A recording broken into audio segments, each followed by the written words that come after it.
What it means to be a woman is something men may never know. It's something we may never understand. We never gonna understand why we can go to a store and we can go pick out, we know exactly what shoes we want or what shirt we want. We can run in that store in less than 5 minutes, grab the shoes, grab the shirt, and be out and be gone. But y'all go to a store, women, and you'll look at 20 different pairs of shoes only to pick out the first pair that you picked up. We'll never understand that. But there's a lot more to a woman that we'll never understand. We'll never understand the struggles that women goes through, the pains, the body changes that they go through. More importantly, we never feel some of the things that women go through, and we will never, ever have to experience a lot of things women go through, like dealing with inequality, being discriminated against, and still dealing with this in the 21st century. Some things what women go through we will never understand as men. Some of the things as men we don't appreciate what women go through. We don't understand the body shaming women go through, and not from outside sources, but even within themselves. The insecurities that women deal with. We don't truly understand that. But we're going to get into that, and we're going to talk about that today, because if you read the description, then you know. Today is all about the suffrage of women. And we're going to speak about it. Today, I'm going to give a man's perspective on what women go through. And I get it. I said, man, I don't know what y'all go through. So the first thing I did was I polled women. I polled women and I asked them a question. I said, polled women of all different ages, different races, different backgrounds. And I asked them one simple question. I asked them two simple questions, actually. I said, how do you measure your beauty? And then I asked them, how do you measure and what do you use to measure your self-worth? What do I mean by that? Because a lot of people are like, what do you mean by how do you measure your beauty? And what I mean by the question of how do you measure beauty, what I meant by that is, what do you use? Do you use a magazine? Because we know Cosmo and some of these magazines, some of these TV shows, their definition of beauty, and a lot of women might look at that to basically justify how beautiful they are, what size they should be, what should they wear, what's desirable, and that's what they use. And how do you measure your self-worth? Meaning, how do you know what you're truly worth? Like, what type of man are you going to are you going to look for? What do you want from a man? What are you going to take from a man? Because let's be honest, a lot of times men don't always give you the best or what you truly deserve and treat you like a queen. Prime example of that is we can see in Acrimony, okay? You ever see that movie Acrimony? They said it was a thriller and suspense film. The reality is that movie was a horror flick. For all men and women, let me tell you something. From a man's perspective, that was not a thriller. It was not a suspenseful movie. It was a horror film. So all my men that went to movies with their wives and seen the movie, I know you can't say if your wife's next to you, but in the privacy, when you just listen to this on your own, let's be honest, it was a horror film. And we all came out of that movie with the same response from a woman. First question was, how did you like the movie? That's a loaded question. That's a loaded question. And women, y'all know. Now, y'all know that was a loaded question, right? Asking us what we thought of the movie. First of all, we can't give you our honest opinion. We can't agree with the dude in the movie. If y'all didn't see Acrimony, you gotta watch it. Basically, Taraji Henson met this guy in college, was dating away from college, lost her mother. The guy played a really pivotal part at that time in her life. Got inheritance from her mother, got large inheritance from her mother. Her mom left her house. And her sisters kept telling her didn't like this guy from Jump Street. The guy was trying to create an invention, and it took a lot of time for the guy's dreams to materialize. And in that time, he promised her a lot of things. He promised her stars, the moon, and the sunrise. And I mean, truly, a lot of us men do that anyway. But it took a long time to materialize. In between the time of him start dating Taraji Henson to the point of him finally reaching his success, he actually cheated on her. Now, this is a very important point in the movie and to the point of the subject that we're going to talk about. We're going to get back on the subject in a second. Just want to take a quick detour. Anyway, long story short, the girl he cheated with, he ended up marrying at the end, and Taraji Henson just snapped, because the girl got all the things that he promised Taraji P. Henson, the girl he cheated with. She reaped all the rewards. So she snapped. I think she killed him, tried to kill the girlfriend, ended up Taraji P. Henson in the movie, ended up dying. Anyway, what does that have to do with anything? This is the point that I was getting at with it. Yeah, it was a loaded question. So when women asked us, then after we left the movie theater, like, what did we think of it? First of all, we can't agree with this dude and what he did. I mean, even if you did agree with him, you can't say in front of your woman, if you wanted to live, if you wanted to make it home safely, if you wanted to make it through the night, you ain't gonna agree. Nor will we agree. But also, the next question was, or the next response was, I wish you would even think about doing that. I know my wife said that to me. Now, most men, their response was, "Man, I ain't gonna do nothing. I ain't gonna do nothing." My response was, I ain't going out that easy. And to assure you that you ain't gonna kill me that easy, I'm hiding the butter knives, the knives. My wife designs clothes. I took her fabric scissors. I'm hiding everything, and I'm sleeping with a knife under my pillow just to be safe because I don't know what's gonna happen. And I got one eye open because my wife is crazy. Okay, and watching that movie only make you crazy. And that's what Lifetime does too, man. I'm telling you, Lifetime. Listen, stop making us look bad in all the movies. I'm sorry, I just jumped all the way off subject and just went on a rant about Lifetime and movies. But art don't always depict the true identity of a woman, and sometimes it misrepresents a woman and their true beauty, their true essence, and the true power of a woman. It rarely gets captured in art, in movies.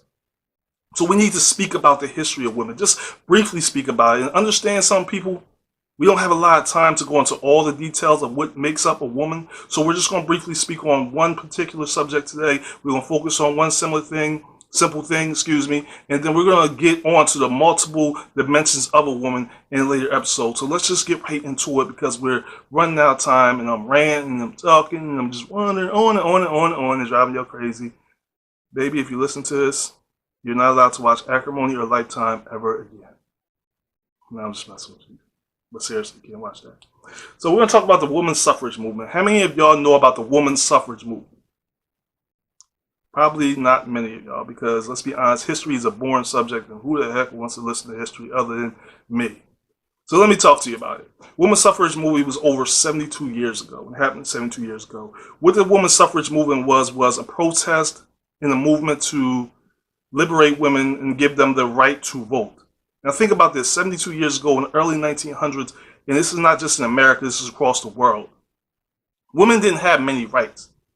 A woman's true identity on this earth and their true purpose on this earth at one point, and please understand women, I'm not saying this, I'm just telling you what it used to be and the perception used to be, so please do not jump in my comment box chewing me out.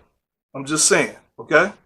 But anyway, the true identity of women back in the early 1900s, early centuries, was to be a housewife. And you would go to charm school to learn how to be a housewife, how to cook, wash clothes, and raise the kids. And that was truly your job. Truly your job was just to be that and be a charm school. A woman was meant to be seen and not to be spoken, be submissive to their husband, all these things that the 21st century woman is not going to be. And I understand why you won't be, and we're going to get into why you shouldn't be subjected to these simple way of living, if you choose not to. But that was the true identity of a woman at that time. So things like voting women didn't have the right to vote. Women didn't have the right to speak. Even if you owned your own property, you could not vote. You truly wasn't seen as equal to a man in this country, which is a very interesting point of view, because guess what? That was 72 years ago. That was probably like, the 19th century we're talking about, and it's the 21st century. And guess what? Women still don't have a lot of these rights and still are not truly seen to being equal as a man. Isn't that interesting that that's still going on? Anyway, I digress. We'll get into that later. But anyway, so the women's suffrage movement was basically a movement to allow women to vote. Now, this was something that was going on in England, it was going on in America, it was going on all around the world in a lot of European countries. Women were fighting and banding together for the simple right to vote. Now, nowadays, we take simple things like voting for granted. We take that for granted, but we don't understand that women truly had to fight for this, lay their lives on the line for this. This is a serious thing, and it was a serious movement that women went through. And what it showed to me as I researched the women's suffrage movement, more than anything, what it showed to me was the true strength of a woman. Now, we see the strength of a woman throughout when they hold down the household and they hold down their man. When they go through pregnancies, because let me tell you something, I think I speak for all men when I say we ain't trying to go through no labor pains. I know I can't go through labor pains. I can't go through them PMS pains or little body changes y'all go through. Listen, I respect y'all from that alone. From that alone, I respect y'all. But the women's suffrage movement made me respect you even more. It made me respect you even more because the women who laid down the groundwork for the women today to have a lot of the rights they have today, to have for the voice of equality to be so loud today, it was a very tough thing to do back then. As I said to you, women were meant to be seen but not heard back then. So you got to understand something. The fact it took a lot of bravery for women back then to really speak up about these injustices and this inequality that they were facing. Another thing women were also fighting for was not just the right to vote, but they were actually voting, just as a side note, for the right to abolish slavery. So women, these same women who were fighting for the right to vote was actually fighting at the same time for the right to abolish slavery. So that's an interesting point I think I need to add into that. So throughout this movement, there was a lot of protests. And in England, there was a lot of radical protests where the women in England were a little bit more aggressive than in America. There were moments where they were storming the palace, the English palace where Queen Elizabeth lived. They stormed the palace at one point. They were breaking windows, firebombing buildings and things. So the England women's suffrage movement was a lot more radical than America. However, it didn't mean that it was more successful or that it was better. The important thing of this, and what was so impressive to me, was the fact that women were banding together. Women band together for one reason, for one goal, and that was to liberate all women and give women the right to have a voice in a voiceless nation. To show that they had the same, they should have the same rights as a man, that they're equal to a man, because isn't that what the Constitution says?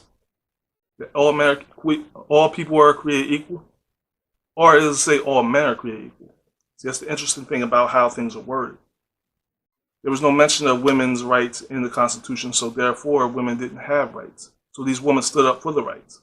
It wasn't until 1919 that women actually got the 19th Amendment. The 19th Amendment was passed, where it given women the rights. But let's talk about what happened before that. And we're going to get into what's presently happened. Just stay with me, people. I'm sorry if I'm boring you right now with this long story about women's rights and how you got the right to vote and all that, but this is very important. So in between that, the 15th Amendment, after the Civil War in America happened, abolished slavery. The 15th Amendment came into play, and this is very important. It's very important what I'm about to say. 15th Amendment came into play, and for you who are not familiar with the 15th Amendment, it not only abolished slavery, but gave free slave men the rights to vote. Now, this is what ultimately fractured the relationship between the women and the women's suffrage movement. This actually fractured and split them in half. It broke the group in half for a brief amount of time, because half the women were supportive of the 15th Amendment being put into law, where the other half wasn't. The reason being is because half the women felt, how dare you, these free, uneducated black slaves have the right to vote before I, educated white woman, had the right to vote. Isn't that interesting how time, even back then, and going through these movements and stuff, how race plays a huge part? But I digress again. I'm going off subject again. Let's get back into it. The fracture had happened because of the 15th Amendment. However, in order to make this goal come to fruition, these women did get back together, and they actually pushed for it. The pressure they put on President Wilson back in 1919 was what actually helped push the law through Congress to create the 19th Amendment. But some important things happened before the 19th Amendment, and some important things we need to talk about when we talk about the inequality that women still and did face. So one of the inequalities was women cannot do the same job as men, right? Well, the interesting thing about that is, did you know during World War I that women were working in the factories while men were across fighting? Yeah, women were men in the factories doing jobs. So proof alone right there that women has the capability of doing the same job as a man. However, once men came back from war, of course, women went back to their rightful place at that time as they felt, and that's back in the home, unfortunately. Not only that, did you also know during this protest, because the women's suffrage protest was going on during World War I, because some of the women also chose the radical way of the European protest, and they decided, you know what, I'm not going to work in a factory. I'm still going to protest. I don't want to do it. So they were seen as unpatriotic, and then women were beaten, thrown in jail, and while they were thrown in jail to continue their protest, they went on a fast, or starve themselves. They wouldn't eat as a form of protest, because once they were put in jail, they continued to protest by deciding not to eat, and they were force fed. And when I mean force fed, I'm talking about put a funnel in their mouth and liquids was poured in their mouth to force them to eat. These are some of the atrocities that women went through. And why I'm talking about this, and why am I mentioning the women's suffrage movement, and why is it so important on what women go through today, is because you really don't, as men, a lot of times we really don't understand all the sacrifices women have made in this country. And we don't always understand and we don't always appreciate the strength of a woman. A lot of times we don't appreciate the beauty of the woman. We really don't. Because see, a lot of times, and now we're going to go on to the present current situation, a lot of times as men, we fall victim to society's opinion of a woman. You know, it's interesting how we can turn on and off our moral compass about things. And when you think about a moral compass, when it comes to women as men, a lot of times we turn off our moral compass and we get so caught up in what we make and our ego that a lot of times we forget that women are still suffering in this country, and not only in this country, in this world. And we'll get into what's happening in China. We'll get what's happening to other parts of the world. But like I said, this is a broad subject, so we only can focus on one thing at a time. So we're going to just start with just the beginning of this, the suffrage of a woman. So let's talk about some of the suffrages of women. Yes, they deal with inequality. So women don't always get paid the same amount as a man get paid. They don't enjoy the same rewards that a man makes. So if a man gets paid $1, a woman may get paid 72 cents for every dollar a man makes. It's just one inequality. For a long time, a woman couldn't drive. Like I just said, women didn't have the right to vote. Think about this. At one point, women didn't have a right to choose whether she wanted to or didn't want to get pregnant. See, a woman didn't own her own body at one point. When we're going back into the women's suffrage movement and what was going on, it was much deeper than voting. Could you imagine women today not having the ability to choose when you want to give your husband sex or not? Or just give a man sex or not? Could you imagine that? Could you imagine how that would feel to not have to be able to make the decision on whether you want to bear a child or not? It's amazing. A lot of women are like, that wouldn't be me. Ain't no way in the world that's gonna be me. You watch, yeah, right. You ain't gonna tell me when I can and can't have a child. You ain't gonna make me have sex. You know how women are now. They ain't going for that. 21st century woman ain't going for what the 19th century woman went through. But understand something. A lot of the confidence that you have and the strength that you have was brought by the women that came for you, the women of the women's suffrage movement. A lot of your ancestors, your mothers, your grandmothers, your aunts and uncles, not your uncles, but your aunts. You know, these women who went through these more difficult times before, only so you can have the strength you do to educate you. And they show the true strength of a woman. But could you imagine that? Not having these choices. Yes, you can, women. You can imagine. You probably look at me like, yeah, I can imagine it, because right now we have a serious problem in this country right now where they're trying to take away the right to choose whether you want to abort or keep a child. Just imagine that. We're like reverting back to the 19th century where we're now going to tell women whether they can have a child or not. Seriously, people? Really? That's what we want to go back to? We're not learning from our mistakes. We're just going to recreate them. But that's not the only problems women go through, because I said I polled women. Did I say I polled women? Maybe I did, maybe I didn't. Anyway, I polled multiple women, you know, of different races, different age groups, different backgrounds. And I polled a bunch of women before I did a show. I think I did about 10 women total. And I asked them 2 questions. My first question was, how do you measure your own self-beauty? The second question I asked them was, how do you measure your own self-worth? A lot of women ask me, what do you mean by how do I measure my self-beauty? What I meant by how do you measure your self-beauty, what do you use to measure your self-beauty? How do you define your own beauty? What makes you feel beautiful? What tells you you're beautiful? Does your husband's opinion tell you that you're beautiful? Does society's opinion tell you beautiful? Is what you read in a magazine, what you see on a movie? What makes you define what you see as beauty in yourself? Now I go into self-worth. What gives you the measurement of your self-worth, women? This is the question I asked them. What gives you self-worth? What I mean by self-worth is, how do you know what a man should give to you and what he shouldn't? How do you know how much you worth, how much you deserve, how a man should treat you? How do you know these things? And the response back was very puzzling because a lot of women didn't really know how to answer that question. In fact, majority of them didn't. Some of the women talked about dealing with depression and not loving themselves and not liking themselves. A lot of women said, my mother taught me taught me about being beautiful, taught me about my self-worth. So let's stop there. So when we talk about the women's suffrage movement and we talk about past to present current situations, this is an important factor right there. Your mother taught you that. You were taught that you were beautiful. You didn't need society to tell you were beautiful. Your past conversations with your mother and your mother's past conversations with her mother or your mother's past experiences taught you that you're beautiful. So you didn't need somebody to define your beauty. You didn't need a man to define your beauty. But still, a lot of women still suffer from that. And it puzzles me. And that's one of the things why I say as men, we may never understand a woman. We never understand women because I couldn't understand how can a man truly make you feel less beautiful than you truly are. As a man, I never understand how a man does that. Why do I say that? I say that because, I always say women have a lot of control. In my house, I always say this, listen.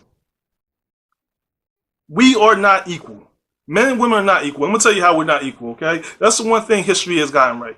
Men and women are not equal. I'm going to tell you why we're not equal. It's because in my home, I always tell people, I don't have a house. I don't own a house. I own a room. In fact, the room I own is the one I'm recording in my studio right now where I'm recording at. That's my room. The rest of the house belongs to my wife. It's her house. So when she talks about her woman cave and her woman cave, and when women talk about they gonna get a woman cave, I'm like, you know why men have a man cave, right? Because in a house, we have a room. Y'all having a whole entire house. We have a room in the house, okay? Don't get it twisted, women. We have a room. Y'all have a house. That's why when y'all be telling us, get out your house, we gotta get out your house. You ain't saying get out our house. Y'all say get out your house. So meaning it ain't our house. We got a room. Now if you tell me get out of my room, I'm gonna tell you get out of my room because this is my room and you have no authority in this room, women. You have no authority. Now if I go use the bathroom, then I'm screwed. Or if we go in the refrigerator, go in the kitchen, then we screwed because we have no authority over the kitchen or the bathroom. Sorry fellas, we just don't. We're not equal to women when it comes to our houses and things. We're just not. Oh, and the bank account too. They have all authority over that too. We lost another one. But the point is a lot of times our mothers teach women how to be beautiful and the appreciation and what they deserve from a man. Unfortunately, sometimes we don't have mothers to teach us that, and a lot of women don't have fathers to show them how a man should appreciate them. So a lot of times they allow, and women, I have to say this, please stop confusing men with boys or boys with men. There is a difference between boys and men. Okay?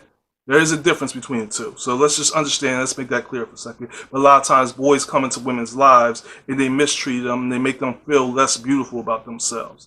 And they discourage them, and unfortunately that's the situation that a lot of women have to suffer through. And when we're talking about the suffrage that women go through, a lot of the suffrage that they go through is the fact that they find these boys who come in their lives and they mistreat them and make them feel less than they are and don't truly live up to a woman's true worth. They don't make them feel like a queen. They treat them like they're just a passerby or trash. And we use words as men like thoughts and huts, hoes and sluts. And I'm thinking to myself, like, seriously, dude?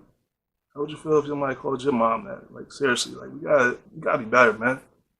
We gotta be better. We gotta treat our women better because they deserve so much. I mean, they bore our child. They do so much for us, and even when we don't know what they do so much for us. I always say, on a personal note, my wife, I joke and I laugh and stuff about my wife, but on a serious note, I always tell people one thing about my wife is she made me the man I am, and I can truly say that is because I wouldn't be who I am. I wouldn't be where I am. I wouldn't be sitting here talking to you if it wasn't for her. She brought out the best of me. My wife brought out the best of me, and how she brought out the best of me and she made me the man I am, I can truly explain to you. It's because she wasn't settling for me giving her part of me or less than me. When I met my wife, we were in school. She told me before she would even start dating me that I had to graduate. And once I graduated, I'm like, okay, I'm in now. Then I had to get a job.